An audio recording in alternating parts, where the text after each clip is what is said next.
Hello, in this video, I am going to talk about the acceptance part of the agreement. The offer and acceptance together constitute an agreement by the party, and those are the two of the three big required elements of a contract: offer, acceptance, and consideration. When we talk about acceptance, much like the offer, we have to prove that there's intent, definiteness, and communication. An offer basically is outstanding until it is either terminated or accepted. And so, as long as it's up there, out to grab, the offeree can express their intent to accept. And when we look at this, we look at it from a reasonable person standard, much like we did the offer, and say, would a reasonable person think that the offeree was accepting? If so, then they have shown acceptance. And so the offeree has to say or do something to accept. They cannot just have silence. So the offerer can't say, hey, if you don't get back to me, I'll assume we have a deal. That doesn't work. But the key is it's an objective standard. So if you offer to sell me your car and then I later try to say, yeah, I did accept, but I didn't really mean to accept, that doesn't matter, right? Because it's whether a reasonable person would think that I accepted. As with offer, the communication has to be you have to communicate an acceptance and you're communicating an intent to enter a contract. As far as acceptance, if the offerer puts the means of communication in the offer, that's how you must accept. If not, it is any reasonable way of communicating your acceptance. The big difference when we're talking about offer and acceptance in far as their elements is the definiteness. And so how definite, when we were talking about offer, how definite it needed to be were the terms. But really when we talk about it in terms of acceptance, we're talking about how do we have to accept the terms. At common law, we have the mirror image rule. Okay, so if we're talking real estate, services, or stocks and bonds, we have to accept the terms as is. If we don't, it's considered a counteroffer. So if you offer to mow my lawn for $50 and that's a service, I say, that sounds great. I will pay you $40. I have now made you a counteroffer, which you have to accept before we have a binding agreement. Okay, we don't have an acceptance because I just have a counteroffer. The UCC dramatically changed that rule. And what it did is it came up with something called the Battle of the Forms for resolving these issues. What it said is, as with the offer we talked about, if the offer is not definite, there would be gap filling provisions later if there's some dispute. How about though, if it's not missing terms, but we have different terms of acceptance or we have additional terms. And what the UCC does is they handle it in a specific way. First, you have to ask yourself, is it an additional term? Is it bringing up, have I accepted but added a new issue? Or is it just I've changed the terms? So if it's new, it is going to become part of the contract. So later disputes down the line, you have an offer and I have accepted, but guess what? My acceptance has additional terms. Those additional terms become part of the original offer, unless the original offer said, take it as is, or my acceptance alters materially the original offer, or the offerer says, no, I'm not going to take those new terms and does so promptly.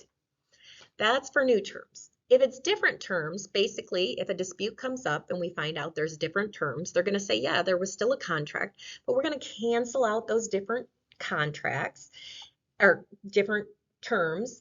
And what we'll do is we will fill in the gaps if we need to with gap fillers, or we will make um, a reasonable interpretation of it. So let's do examples for additional terms. We've got, let's say, Smith, and Smith wants to sell his widgets. So he offers to sell 70 widgets for 300. He puts in the offer that it must be accepted as is with no additional or different terms. However, when Johnson responds, he says the offer must be accepted.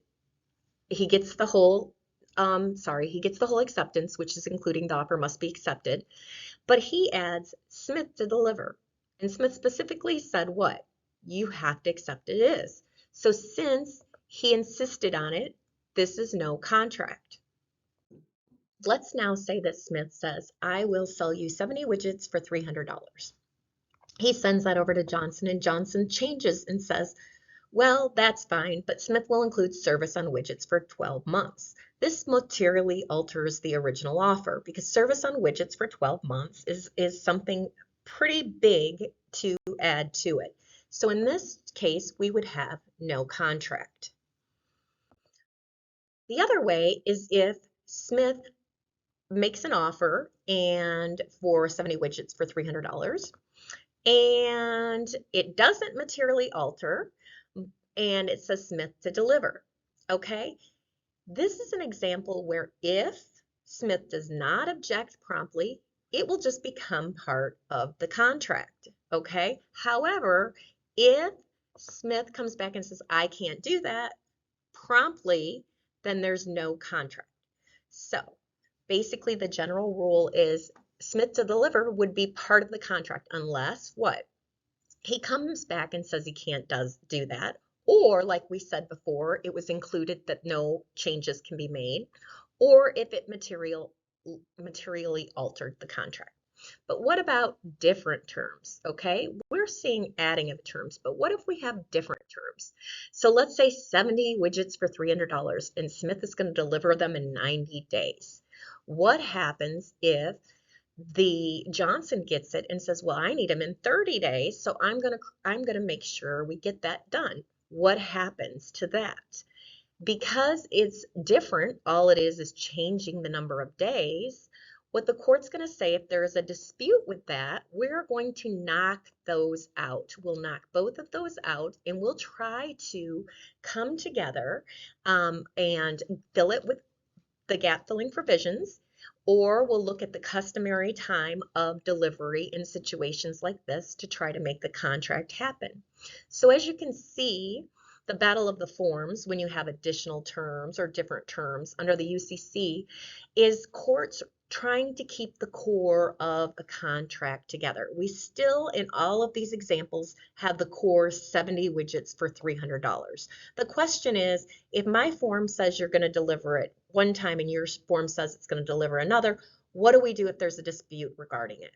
Courts knock it out and they go with what is reasonable or gap filling, okay?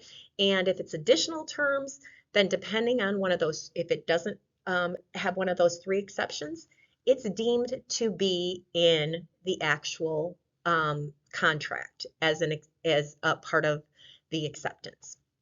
So for definiteness, just to kind of regroup, you have to have the same exact terms accepted if you're common law. We call that the mirror image rule. However, the UCC takes the battle of the forms, we say, and says we're going to still go by the parties' agreement, the major agreement that they have, because we want to encourage these contracts for the sale of goods. However, we have a way that we are going to look at them and solve them. So I hope this helps. If you have any questions, please feel free to contact me.